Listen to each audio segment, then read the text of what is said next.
पहिले पहिले गवने आए सासू समझावै लागी, सासू समझावै लागिन हो। बहुआ समझी बुझी के रोटिया पोयु खवैया हमरे ढेर बाटे हो। बहुर समझी बुझी के रोटिया पोयु खवैया हमरे ढेर बाटे हो।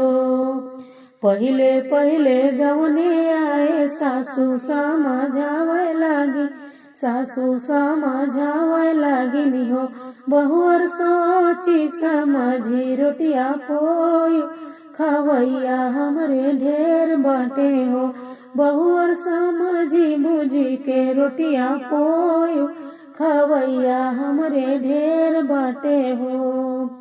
घोंघा भर के चावल दिहली, सुतही भर के दाल दिहली, इमली के पाती में आटा दिहली, बबूर के पाती में नमक दिहली हो। बहुअर सोची समझी रोटिया पोयु खवैया हमरे ढेर बाटे हो। बहुआ सोची समझी रोटिया पोयु खवैया हमरे ढेर बाटे हो।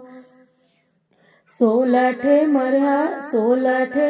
मेहरारू बाटे, 16 मर से दू बाटे, लई कागा देला बाटे, हरवा के जोतहिया बाटे, कुकुरा दिलरवा बाटे हो। बहुआ सोची समझी रोटिया पोयु खवैया हमरे ढेर बाटे हो।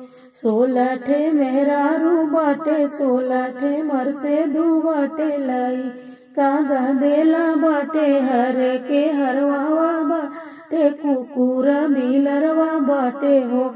बहुआ सोची समझी रोटिया पोयु खवैया हमरे ढेर बाटे हो। पहिले पहिले गवने आए सासू समझावै लागी, सासू समझावै लागी हो। बहुअर सोची समझी रोटिया पोयु खवैया हमरे ढेर बाटे हो।